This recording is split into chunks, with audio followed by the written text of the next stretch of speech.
Welcome to the Elevate and Explore podcast. How about that intro video? How about it? I cannot stop watching it. I watch it over and over on replay. The epiphany I've had lately is today's youth and the world we live in is so much different than the world I grew up in, you grew up in, and maybe it's not that different, but here's why I say that it's different from me. The other night, Katie's birthday, we were just driving back from getting our birthday ice cream, and I was just reminiscing about how good life was as a kid. I don't know if it's a mindset shift or this, bittersweet reflection on how fast life has gone by. But when I was a kid, I always thought it was terrible. Like, we didn't have everything. We were not well off. I didn't have a whole bunch of friends. I didn't go out and do things. I worked my butt off. And I also got to spend a lot of time outside. And we were driving down the road, and I just start thinking about like sitting outside with a BB gun and either shooting Tweety birds or my brother or whatever just came up. And we learned how to drive the ATV early on. We learned how to drive tractors. We learned how to drive trucks well before we were 12, let alone 16.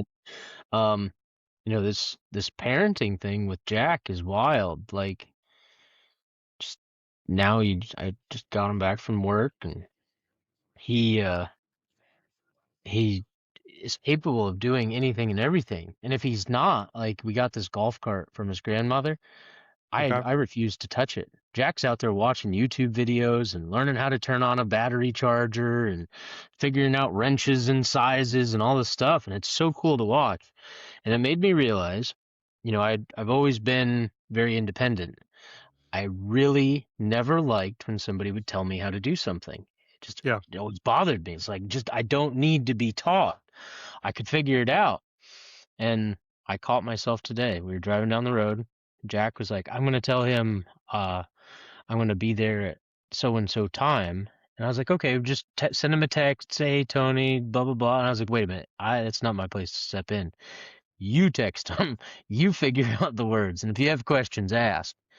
And it is a very different form of independence. Is you're not independent. You're trying to show somebody independence without telling them how to be independent. It's very different. So you're almost guiding them. Yeah, I'm going to be figuring that out over the next few years as I have my kid in September. And, I've always liked to do everything on my own. I've always liked to be independent and figure it the hell out. And, if I have somebody help me, I'm telling them every which way they're doing it or doing it wrong or whatnot. And it's going to be interesting trying to guide my child instead of telling them what to do.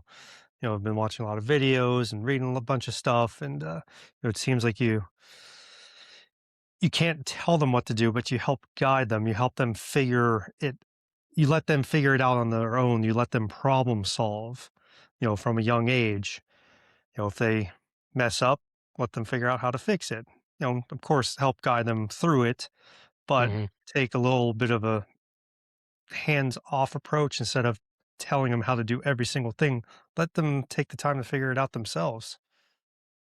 I think that, teaching, Katie's nephew came over the other day and he's like, I'm hungry. And he goes to rummage through the pantry and shy of eating a bag of chips and a piece of flooring. Like, I was like, why don't you cook something? And he's like, I don't know how. And I was like, well, here, I'll show you. And he's like, okay. And there was this immediate interest in it. An immediate, like, okay, I want to learn something.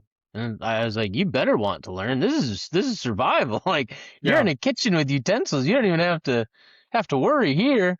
You just pull chicken out of the fridge, throw it in pan, and don't burn it. And it was very, just relaxed of learning how to cook. And I think your really, really, really key moment here is you can't read about some of this stuff. You can't watch enough videos about. You're not learning how to teach a kid. You're learning how to be emotionally stable and find patience.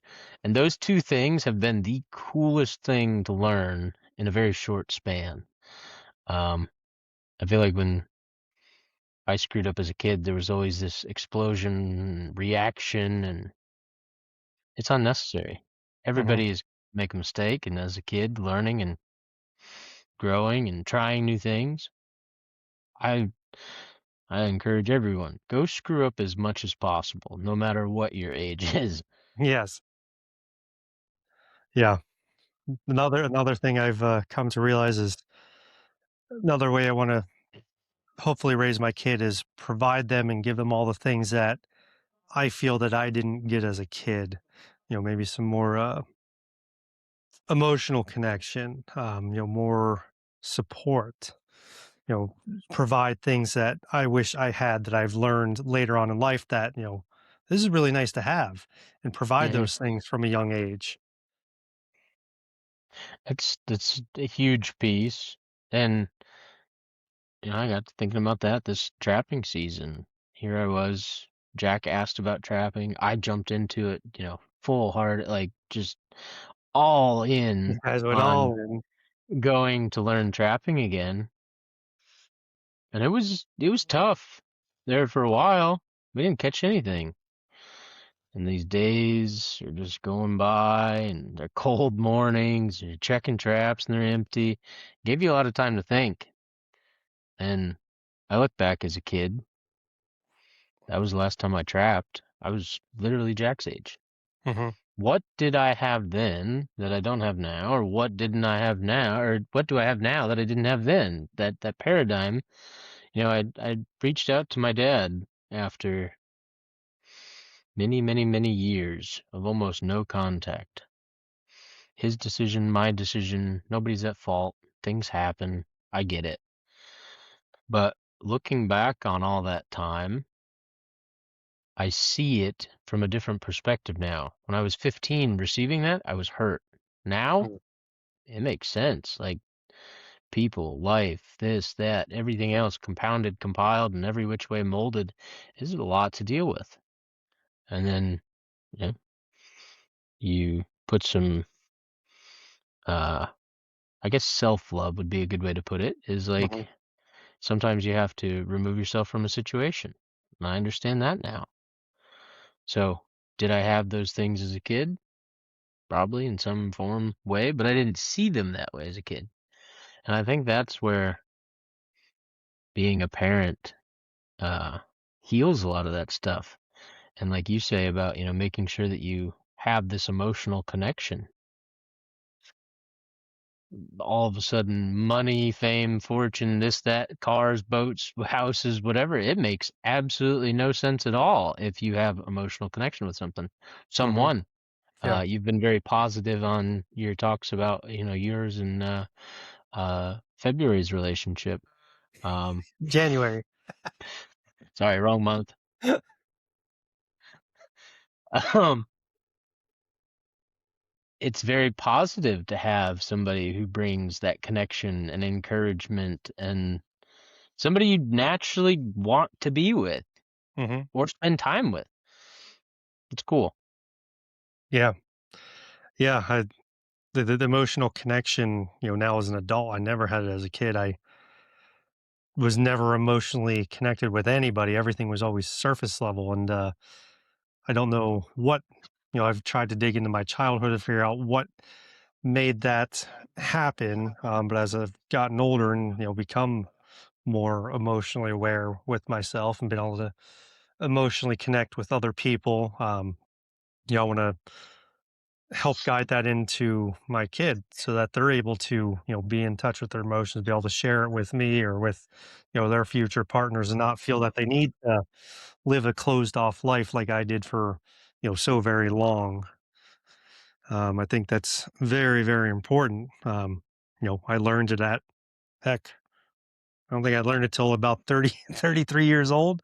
So, try and help my kid learn that from a young age. I think that'll be a game changer for them. I would go out on a limb and I would say, like, of all the things that you could learn, possess, acquire skills in, that emotional intelligence piece is very, very hard to compete with. I mean, the person who has a moral background, who understands ethics, who understands, I would say, the ebb and flow, the good and evil, the hard and the soft side of things, and being able to connect with somebody and take emotion, set it aside, look at truth, look at the situation, look at all these things, and be compassionate. Um, I find myself, I'm very anxious about the people in today's world losing that. Especially, I think I made a video about it the other day, is AI, artificial intelligence. And artificial anything is not great, let alone intelligence. Is there ever going to be an artificial emotion? That'd be scary. Hmm. That would be Yeah, terrifying. a big thing I'm seeing right now. I'm noticing a lot of people that I follow or friends with on different social media platforms is, and I'm guilty of it too. A lot of my posts, I'll write my idea and then make it a little better with AI. But I've noticing that everybody is doing it. I can just, because I use it myself, I can see the patterns and see the language and the formatting, and just I feel like we are, as a society, relying too much on AI to express our words and express our emotions. And yeah, I think as time goes on, it's only going to get worse and worse, and nobody's going to have their own original thoughts, ideas, emotions. Everything's all going to be freaking AI. It's wild. Solve things by prompt. How am I Yeah, feeling today? yeah, exactly. And Yeah, and it's thinking of having a kid now that's going to grow up in that. I went the majority. You and I went most of our life without AI. And now, my kid will be born into it, and it's only going to get stronger and stronger and more well, I relevant mean, each and every I, year. it's going to influence kids of all walks of life anymore. I mean, Absolutely. I have cousins, and the kids now are 14 and going to school and writing papers and chat GPT this, and it, it is a very difficult thing to look forward to. And I think back to that, that emotional connection piece is, if you are grounded well, um, and it goes across so many different spectrums here, but the Bible talks about being kind and loving like Christ does, and loving unconditionally. That emotion is very hard if you feel like you grew up as a kid having to do something in order to receive love, or in a Hmm. relationship, or you had to perform to get reward. It's a caged animal type mindset, right? Absolutely. And this parenting thing, I think, is what we started this conversation of, shows that in a whole new light. But I think I see it and I appreciate it because I've spent so much time, I would say so much time trying to find it, that in all my time looking for it, I found it. Had I chose a different career choice and I just focused on stacking paper and bank account and fancy truck and side by side and house and camper and boats and all the things, I wouldn't have come close to imagining this is what life could be like. Yeah. I smile now more than I've smiled on a boat. Well, maybe. I've caught some pretty good That's hard to fish. do. I've caught some pretty good fish. But it that's just sitting here, it's the simplest moments. Yeah, I'm realizing, now that I'm with January and we have a kid along the way, 7, 8 months ago, my plan was to go all in on myself and just make a boatload of money and get all the things, and then finding someone who I'm really truly happy with kind of slowed things down for me and helped me put into perspective what's really important. And I still want some of the fancy things. I want the boat and a house down by the water and all that, but perspective There's has a changed. I now want there's a the reason for it now. Yeah, exactly. It's not where it was 8 months, 7, 8 months ago. It was all just about me, and now I have somebody and a child on the way to share that with, which is going Mhm. to make it that's that much more rewarding, rather than just going out chasing women, chasing money, whatever. It's really nice to have that shift. Yeah. I mean, and again, I don't want to speak poorly or badly, but there's so many people that have the business. They have zero hesitations about finances. They've got their investments figured out. They have, pretty wife. They got some kids. They got this, that, and everything else in their life. And when you look at it from an outside perspective and you start putting pieces together, there's one kid that's questionable and doing weird things, and there's another kid that feels like he was hurt or she was hurt. And you look at that, and that's a burden in my eyes. Like, I would never want to be in a position where my family thought that I didn't care. Yeah, Very, very, very, specific moment occurred recently where somebody said, "That's not nice. You're not being kind." And I was like, holy crap. That was a humbling moment. That was the time I got corrected by somebody half my age. yeah, And to put that into perspective and sit on it for a day or two is overwhelming. Now I have to have a conversation and say thank you for that. Not, I have to apologize and make sure I mean, don't have to explain myself, but make sure that that's not the image I'm trying to create. absolutely. Hmm.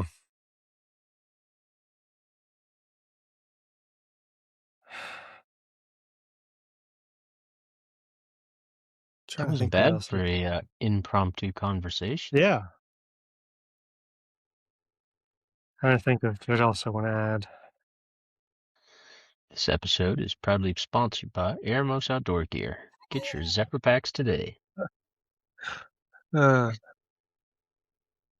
well, today I am 1 week away from my last day of working for the family business. And after that, it's all on my own. Figure it out. Gonna go down to Georgia, spend a few weeks with Ryan. We're gonna go out into the woods and maybe do some hunting, maybe do some fishing, and a lot of work on Eremos and a couple special podcasts together. And we'll be can't believe it's a week. I was talking to January about it this morning. I was like, it's a week away from taking a step into the biggest life changing decision I've ever made. Um, I'm having a kid, which is big, but I haven't had the kid yet. So that would be second biggest change. But yeah, I'm a little scared, nervous, but I think it's healthy to be nervous about, making such a big life change. I still feel it in my bones. I'm definitely making the right decision. Hmm. I think it's good to have that little bit of hesitation, a little bit of shit. It's actually happening. No, that sense of fear is a really good motivator Yeah. because your clock hasn't even started counting down yet until after this 1 week goes by. Then your clock will start ticking and it's panic mode, and you get to see how fast you can tread water until you figure it out. Yeah. Yeah. It's going to be interesting. That's for sure. It is, but we talked about it last week, it is one of the greatest journeys to try and figure stuff out. And, I got an opportunity recently to kind of partner with somebody and help them with their business, but it's more, you know, they'll be the brains, I'll be the back kind of thing. Okay.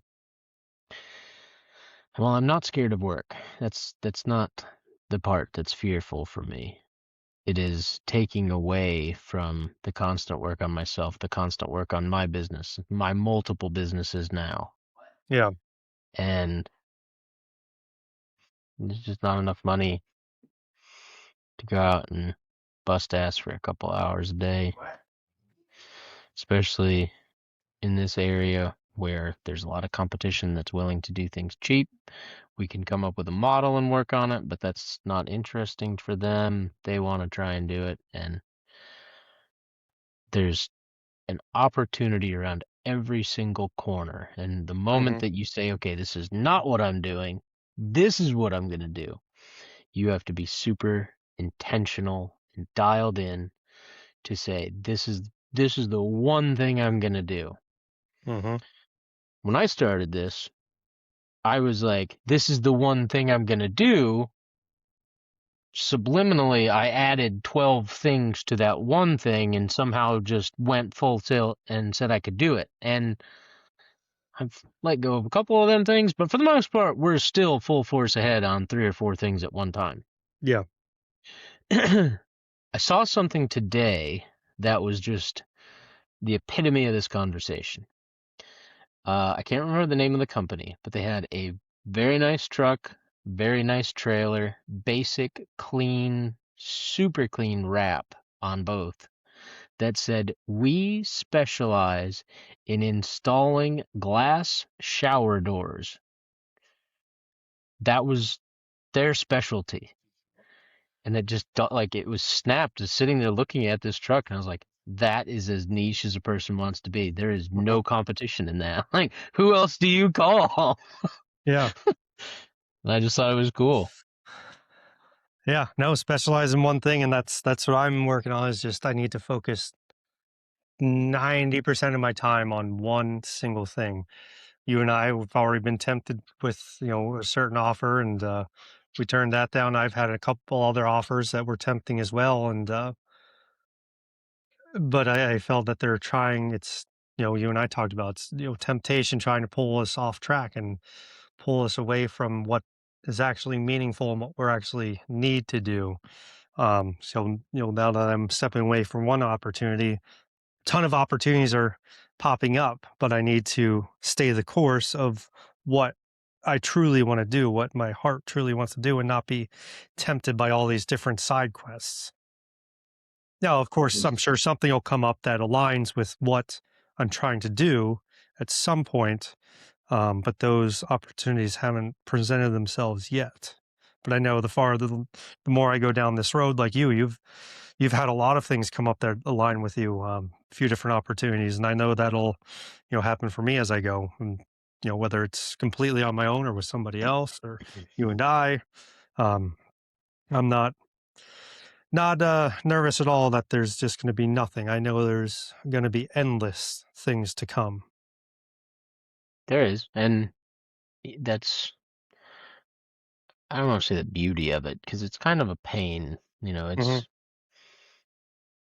It's like saying I'm gonna fast for 3 days, and then you just happen to drive down the road, and all you pass is the buffets. So it is not a burden, especially when you have faith in it. Like, you're just going to put all your faith into this will work. Hmm. I literally just talked to uh, somebody earlier about farming. And like, farming is nothing more than faith. You literally have no control over what will happen. You put seeds in the ground, or you have animals. Like, for example, we had a duck taken by a bobcat. Like, how does that happen? That's faith of it. It just wasn't meant to be. But gives you a bit of insight to go out and protect the other ones, and be a good shepherd. Um and planting seeds and constantly sowing, because you never know what you're going to harvest. And you can't harvest too early. You harvest when the conditions are right. And if Hmm. all of your conditions have been fulfilled, you will have harvest.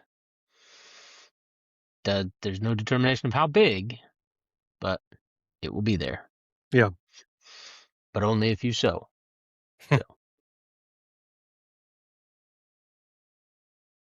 Yeah. I like it. Mhm.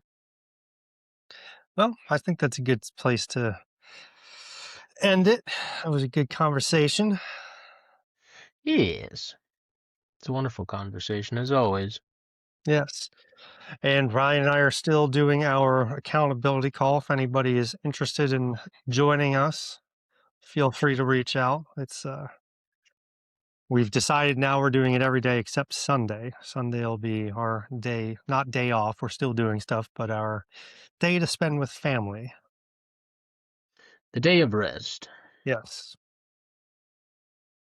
So that's that invitation is still open if anybody's interested. At 11:15 a.m. Eastern. All right. Well, that's it. That's all, folks. Thank you. Thank you. As always, it's a pleasure. We appreciate you. We'll Each catch and you every next. one of you. We'll catch you next time.